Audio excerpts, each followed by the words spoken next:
C'est la raison, à bataille avec les Dachem, je voudrais vous dire combien j'ai été impressionné cette semaine de savoir que l'importance du mois d'Adar. L'importance du mois d'Adar, c'est que qui est mauvais kiblo? Qui est mauvais kiblo? Les Bnei Israël.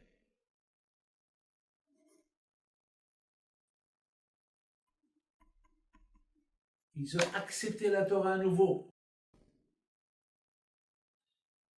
À Israël, on a reçu la Torah le mois de Sivan, à la montagne du Sinaï. Mais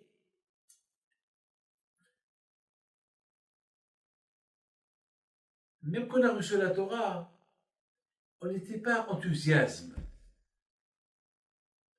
On dirait qu'ils étaient forcés de recevoir la Torah. C'était pas avec même qu'ils ont dit Naaseh Vinishma et tout, c'était pas avec le grand amour. Imaginez-vous que moi je vous sauve la vie. Et je vous rends milliardaire. Et je vous apporte une belle femme. Pour le mariage. Ça déquête. Et je vous achète des usines. Vous allez m'aimer ou pas? Oui, vous allez m'aimer.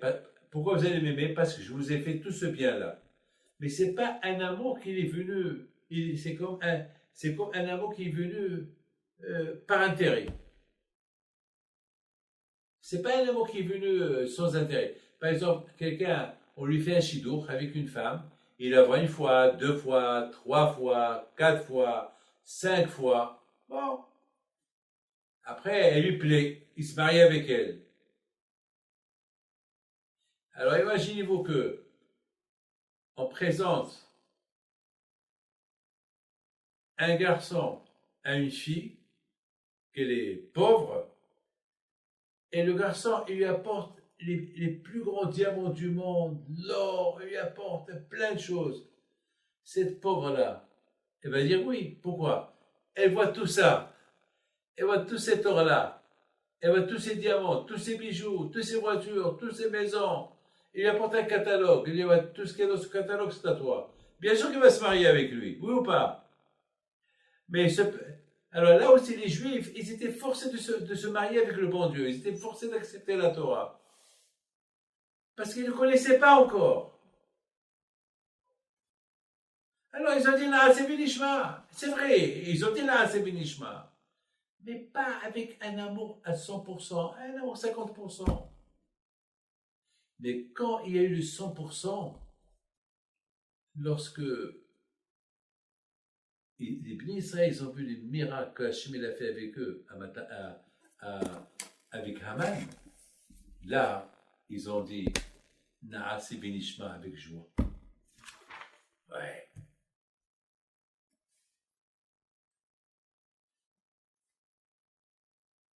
On dit que Moshe Rabbeinu, il a reçu la Torah à Mont Sinaï. Il dit oui, à Sinaï. Alors, Adar, écrivez Adar. Adar, c'est Aleph, Dalet, Resh. Si je prends le Dalet et le Aleph, c'est He, oui ou pas? Voilà. Oui. Ouais. Alors, si par exemple on fait le He et le Resh, c'est Har, la montagne. Meshi Nichnas, Moshe Nichnas Leha Sinai. Ça veut dire, Haman, Harasha, il voulait détruire les Bnei Israël le mois de Hadar, parce qu'Hadar, il représente la montagne de Sinaï. Et Moshe représente la Torah. Moshe il est mort, je peux tuer les Juifs. Mais Hachamim me disent que chaque jour, même que Moshe Rabbeinu est mort, sa Torah, elle est restée là. La Torah, elle est restée là. Et la Torah, elle est vivante. Quand la Torah est vivante, celui qui l'a apporté, il est vivant. Hachamim dit que chaque jour, on doit avoir un sentiment, une sensation, comme si on a reçu la Torah aujourd'hui.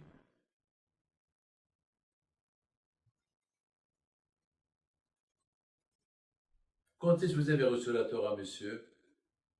Il y a 3500 ans? Non, aujourd'hui.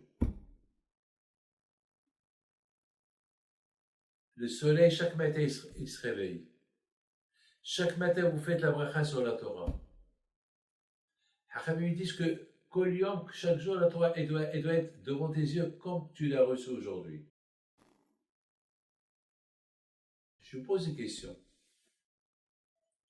Pourquoi on ne fait pas la Hilula de Moshe Rabbeinu? On fait la Hilula de Rabbi Shimon Bar Yochai. On fait la Hilula de Rabbi Meir. Pourquoi on ne fait pas la Hilula le Satadar de Moshe Rabbeinu? Attends, tous les tzadikim, on dit que tous les tzadikim sont vivants. Très bien, d'accord, on leur fait la Hilula. Mais Moshe Rabbeinu, vous savez que Moshe Rabbeinu, mon père, il jeûnait le jour de la Hilula. Le Satadar, mon père, il jeûnait. Il y a beaucoup de grands tzadikim que le jour de la mort de Moshe Rabbeinu, ils jeûnent. Pourquoi? Ils devaient faire la Hilula, un grand Hilula, la Hilula de Moshe Rabbeinu. Vous savez pourquoi on ne fait pas la Hilula? Hein? Parce que chaque jour qu'on étudie la Torah, c'est sa Hilula. Chaque jour qu'on étudie la Torah, c'est la Hilula. La Torah, c'est la joie. C'est ça, Moshe Emet, Vetorato Emet. Donc chaque jour, c'est la Hilula de Moshe Rabbeinu. C'est pour ça que je ne fais pas la Hilula. Et en plus, le fait que tous les Juifs ils étudient sa Torah, c'est la Hilula. C'est ça la Hilula. On étudie la Torah avec joie. Et la Torah, c'est la Hilula. Torah Zohora, c'est la lumière. Même les tzadikim, on leur fait la Hilula.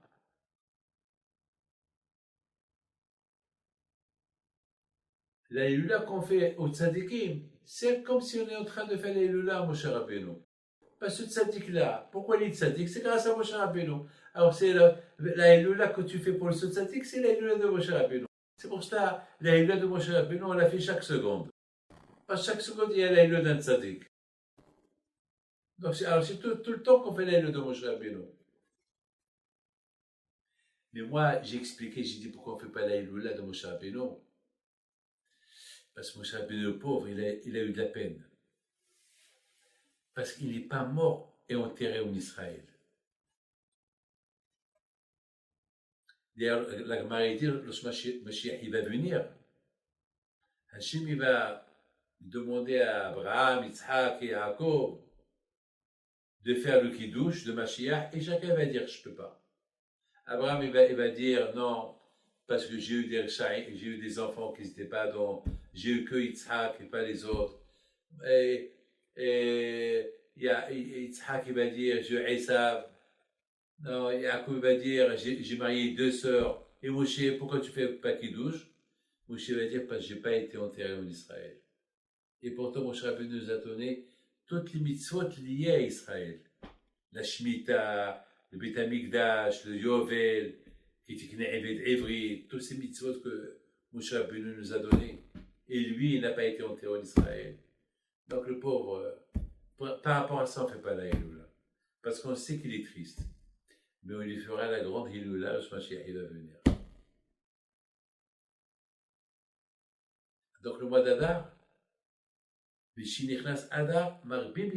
pourquoi? Parce que le mois d'Adar, les Juifs, après le miracle qu'ils ont vu, ils ont dit Naase v'nishma avec la joie. Pas comme Matan Torah qu'ils ont dit Naase v'nishma comme ci, comme ça. Ils n'avaient pas le choix.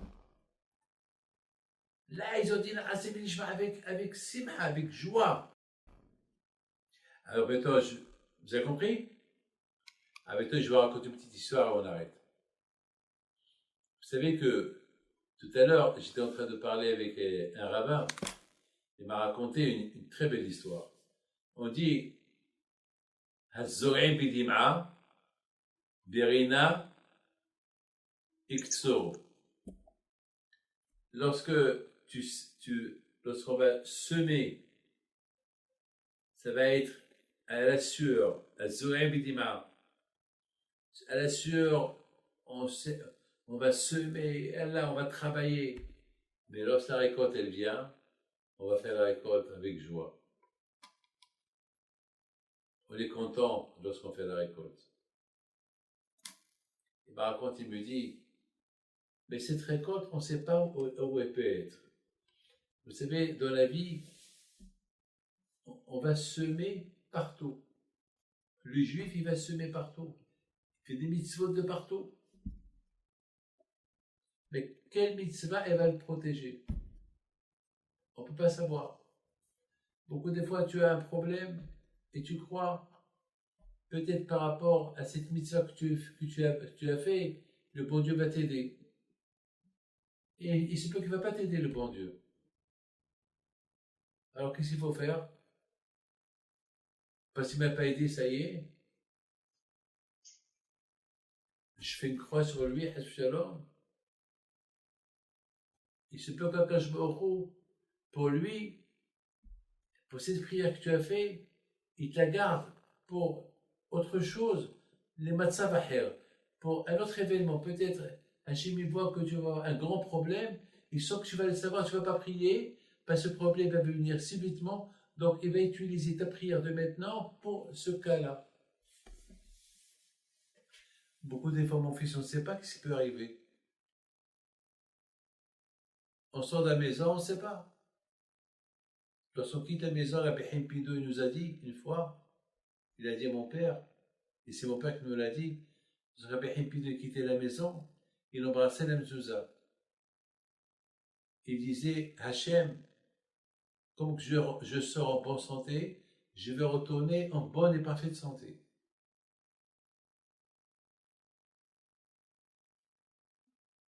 On ne peut pas savoir.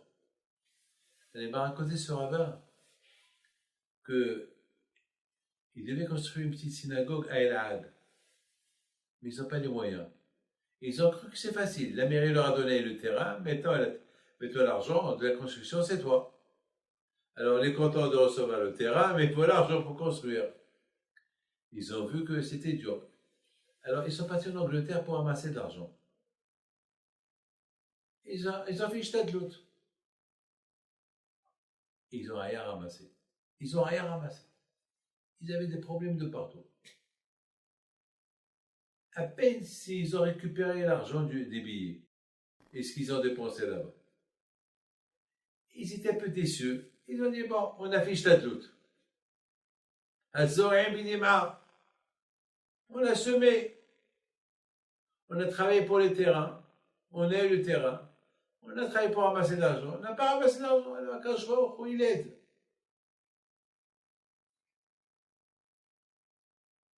Il m'a raconté, 3 jours plus tard, il y a un monsieur qui appelle le rabbin. Il lui a dit, j'ai vu une affiche sur un terrain, tel et tel endroit. Je vois là-bas que vous allez construire une synagogue. Est-ce que, quand vous allez commencer, on n'a pas d'argent? Quoi? Il n'y a pas d'argent? Non, on n'a rien du tout. Est-ce que je peux vous voir? Oui. Pourquoi? Peut-être je vais vous aider. Avec plaisir, venez à l'Yeshiva. Alors, cette synagogue, personne n'a construit? Personne. Vous avez les papiers, on a les papiers. Vous avez les plans, on a les plans, on a tout. Si on a de l'argent, demain on commence. Il leur dit, d'après ce que j'ai vu, ça va coûter $600,000. Ils ont dit à peu près $600,000 plus les... Il leur dit, moi je construis toute la synagogue. Moi je construis toute la synagogue, j'ai un meuble, je fais tout. Tu fais les bénis Israël, tu fais les Shtadlout, tu vas semer avec à la sueur ton franc, mais ben Hachem, les récoltes, tu les auras, tu auras une bonne récolte. Am Israël, lorsque Haman il est venu leur faire des problèmes, les pauvres, ils ont commencé à pleurer, ils étaient tristes. Pour eux, c'est fini. Parce que Haman, il connaissait les adresses de tous les juifs. Il n'y a rien à faire, c'est fini. Et ils ont pris l'arbre de la prière. Ils ont prié à Kadosh Baruch Hu Hashem. Lorsque tu nous as donné la Torah, un matin Torah, on l'a accepté, pas avec amour. Parce que tu nous as donné vite la Torah. On ne méritait pas la Torah que tu nous as donnée. Mais là, Hachem, on voit que tu es super à Kadosh Baruch Hu. On t'aime. Berinekzo. Ils ont récolté la Torah avec joie. Ils ont dit, Naaseh v'nishma avec joie. Kimo v'kiblu. Donc, c'est la raison pourquoi Miché, Miché, Miché, Miché, Miché, Miché, Miché, Miché, Miché, Miché, Nechnas Adar. Miché, Miché, Miché, Miché, Miché, Miché, Miché, Miché, Nechnas Adar. Lai, lai, lai, Miché, Nechnas Adar. Marbi, marbi, bisimcha. Miché, Miché, Miché, Miché, Miché, Miché, Miché, Miché, Miché, נכנס אדר. מישה, מישה, מישה, מישה, מישה, מישה, מישה, מישה, מישה, נכנס אדר. לה, לה, לה, מישה, נכנס אדר. מרבים בשמחה. Voilà mon fils. C'est ça le mois d'Adar. Lorsque le mois d'Adar il rentre, on laisse tout de côté, on augmente la joie, parce qu'Adar, c'est le mois qu'on a reçu la Torah avec joie, le mois que les tzadikim, ils réduisent la force de Amalek, qui veut ancrer le doute en nous. On le réduit avec la joie. Le mois d'Adar, c'est le mois de la Emouna, le mois que la Torah de Moshe Rabbeinu et se dévoile de plus en plus. N'oublie pas mon fils que on dit Torah Tzivalanu Moshe Vracha Kileat Yaakov, mais quand est-ce Béhémet, on croit beaucoup à ça le mois d'Adar. Parce que le Haman il a voulu tuer le mois d'Adar à cause de la Torah, à cause de Moshe Rabbeinu. Alors maintenant Moshe Rabbeinu c'est sa force, maintenant c'est sa guerre. Alors Moshe Rabbeinu a dit à Haman, toi tu veux tuer les Juifs à cause de moi, tu prends l'excuse que je suis mort le mois d'Adar, tu vas les tuer parce qu'ils ont étudié la Torah que je leur ai donnée et que Hachem m'a donné que je leur donne, alors c'est à cause de moi, donc tu as affaire à moi. Alors Moshe Nichnas, c'est-à-dire Moshe maintenant il rentre, il fonce sur Haman, il a dit le mot, il fonce sur lui, et voilà, Moshe Nichnas, Adar c'est le Har, Moshe qui bet Torah Misinaï. Voilà, et c'est ça, puisque on voit tous ces miracles-là de Hadar, alors on se renforce et on est heureux et content. Voilà. Vous avez une question? Rabbi David, est-ce qu'on aurait droit de semer dans l'intérêt de récolter? C'est-à-dire de faire des mitzvot dans l'intérêt que Dieu nous aide dans le futur? Ou alors tous les mitzvot qu'on fait, il faut les faire pour les Shem Shamayim? C'est quand par exemple quelqu'un qui dit Hachem, voilà, je vais donner $1 million tzedaka, mais je veux que tu me donnes ça et ça et ça et ça. Alors admettons que Hachem ne te donne rien du tout. Alors si tu ne te donne rien du tout, ta émouna va être en doute. Mais non. Hachem, même que je t'ai donné $1 million pour que tu fais pour moi ça et ça et ça et ça, même que tu ne l'as pas fait, Hachem, je t'adore, je t'aime. C'est-à-dire que tout ce qu'on fait, il faut le faire par amour d'Akadosh Baruch Hu, pas par intérêt.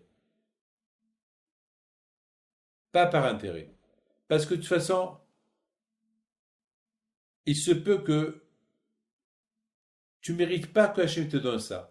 Alors si tu fais des conditions avec le bon Dieu, alors le bon Dieu, il risque de te dire d'accord, mais tu vas perdre ça.